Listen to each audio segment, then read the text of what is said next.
CPMന്റെ പ്രതിനിധി CK രവിശങ്കറിലേക്ക് പോവുകയാണ്. CK Ravishankar, നമ്മൾ കരുതിയതിലും വലിയ ആഴത്തിലുള്ള തട്ടിപ്പാണ് നടന്നിരിക്കുന്നത്, കൊള്ളയാണ് നടന്നിരിക്കുന്നത്. ഈ കൊള്ള നടത്തിയത് ക്ഷേത്ര സ്വത്തുക്കൾ സംരക്ഷിക്കേണ്ടവർ തന്നെയെന്ന് ഹൈക്കോടതി പറയുകയാണ്. സമഗ്ര അന്വേഷണം വേണമെന്നും കോടതി പറയുന്നു. മാത്രവുമല്ല, ഈ ഉണ്ണികൃഷ്ണൻ പോറ്റി ശബരിമലയിൽ നിന്നും കൊണ്ടുപോയ പാളികളല്ല തിരികെ സ്ഥാപിച്ചത് എന്ന് വരുമ്പോൾ ഇപ്പോൾ നമ്മുടെ മുന്നിലുള്ളത് ഒരു 75 പവൻ സ്വർണം അപഹരിക്കപ്പെട്ടു എന്ന കണക്ക് മാത്രമാണ്. പക്ഷേ ഇതിനേക്കാൾ എത്രയോ ആഴത്തിലുള്ള കൊള്ളയാണ് അവിടെ നടന്നതെന്നാണ് VSSയുടെ പരിശോധനാ ഫലം നൽകുന്ന സൂചനകൾ. എങ്ങനെയാണ് ഇടതുപക്ഷം ഈ കണ്ടെത്തലിനെ കാണുന്നത്? നമസ്കാരം. ഞാൻ ഈ ചർച്ച വന്നിരിക്കാൻ വളരെ സന്തോഷപൂർവ്വമാണ്. കാരണം ഇന്നലെ വരെ ഈ ചർച്ചയിൽ പങ്കെടുക്കാൻ വരുമ്പോൾ SITയുടെ അന്വേഷണം അത് നേരായ വഴിക്കല്ല. അത് ഇടതുപക്ഷ ജനാധിപത്യ മുന്നണി ഗവൺമെന്റ് അതിലൊക്കെ ഇടപെടുന്നു.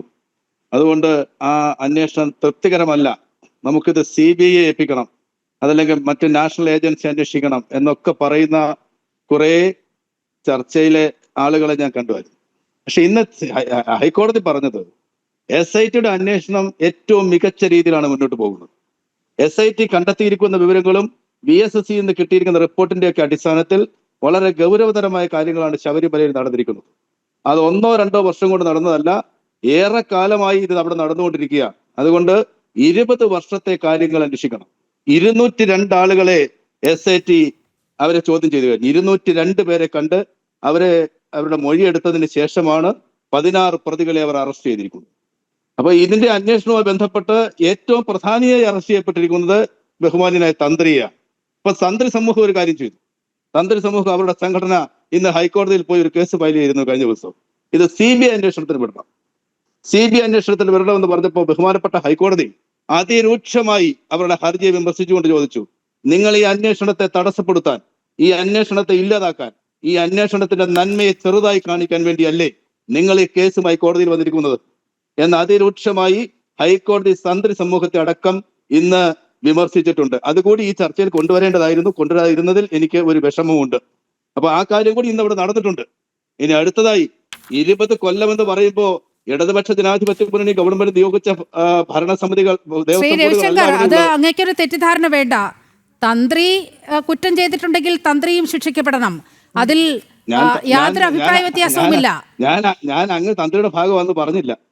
അത് ഈ ചർച്ചയിലാകാമല്ലോ.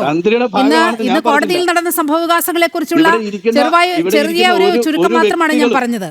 അങ്ങ് പറയൂ. അല്ല, ഇവിടെ ഇരിക്കുന്ന ഒരു വ്യക്തികളും തന്ത്രിയുടെ ഭാഗമാണെന്ന് കരുതിക്കൊണ്ടല്ല ഞാനത് പറഞ്ഞത്. അങ്ങനെ തെറ്റിദ്ധരിക്കേണ്ട. ഞാൻ ചർച്ചയിൽ പങ്കെടുക്കുന്ന ആരെയും ഉദ്ദേശിച്ചോ ആങ്കറെ ഉദ്ദേശിച്ചോ ഒന്നുമല്ല പറഞ്ഞത്. ഹൈക്കോടതിയുടെ പരാമർശം പറഞ്ഞു എന്ന് മാത്രമേ ഉള്ളൂ എന്റെ സമയത്ത്. ഇവിടെ വളരെ ഗൗരവമുള്ള കാര്യം 20 വർഷത്തെ കാലം ആലോചിക്കാനാണ് പറഞ്ഞിരിക്കുന്നത്. അതിൽ ഏറ്റവും പ്രധാനമായി പറഞ്ഞിരിക്കുന്ന കൊടിമരം, ആ കൊടിമരം മാറ്റിയ കാലത്ത് വലിയ ക്രമക്കേടുകൾ നടന്നിരിക്കുന്നു. അതിന്റെ വാദ്യവാഹനം അടക്കമുള്ള കാര്യങ്ങൾ, അതിലെ ദ്വാരപാലക ശില്പങ്ങളടക്കം അതിലുണ്ടായിരുന്ന കാര്യങ്ങളെ കുറിച്ച് ഗൗരവമായി അന്വേഷിക്കണം. അന്ന് ദേവസ്വം ബോർഡ് പ്രസിഡന്റ് ആയിരിക്കുന്നത് പ്രയാർ ഗോപാലകൃഷ്ണൻ. നിങ്ങൾക്കൊക്കെ അറിയാം, പ്രയാർ ഗോപാലകൃഷ്ണനെ കുറിച്ച് അത്ര വലിയ മെച്ചപ്പെട്ട ഒരാളാണ് എന്ന് പറയാൻ കഴിയില്ല. കാരണം അദ്ദേഹം ദീർഘകാലം മിൽമയുടെ പ്രസിഡന്റ് ആയിരുന്ന ആളാണ്, മിൽമയുടെ ചെയർമാൻ ആയിരുന്ന ആൾ. പാലളക്കാതെ ആരും അതിന്റെ ബോർഡിൽ പോലും വരില്ല. ദീർഘകാലം എവിടെയാ അദ്ദേഹം പശുവിനെ വളർത്തുന്നൊന്നും എനിക്കറിയില്ല. അപ്പൊ അദ്ദേഹത്തിന്റെ ചെയർമാൻ സ്ഥാനത്തിരുന്ന ഒരാളാണത്. അതിനുശേഷം അദ്ദേഹം MLA ആവുന്നു, പിന്നീട് ദേവസ്വം ബോർഡ് പ്രസിഡന്റ് ആവുന്നു. ദേവസ്വം ബോർഡ് പ്രസിഡന്റ് ആയ കാലത്താണ് ഉണ്ണികൃഷ്ണ പണിക്കരെ കൊണ്ട് അവിടെ ഒരു ദേവപ്രശ്നം ഉണ്ടാക്കുന്നത്. ആ ദേവപ്രശ്നത്തിലാണ് ശബരിമലയിലെ കോൺക്രീറ്റ് തൂണിൽ നിർമ്മിച്ച സ്വർണം പൊതിഞ്ഞ ആ സ്വർണ്ണ കൊടിമരം ചെതലരിച്ചു, അതിന്റെ ചെവിടെല്ലാം ദ്രവിച്ചിരിക്കുന്നു, അത് ഇളക്കി മാറ്റണം എന്ന ഒരു നിഗമനത്തിലെത്തുന്നത്. അത് ശരിയല്ല എന്ന് പറഞ്ഞ ഉദ്യോഗസ്ഥരെ വിലക്കുന്ന സമീപനം വരെ അവിടെ ഉണ്ടായിട്ടുണ്ട്. അത് ഇളക്കിക്കൊണ്ടുപോയതിനകത്തിലെ ക്രമക്കേടുകൾ അന്വേഷിക്കണമെന്ന് പറയുന്നു.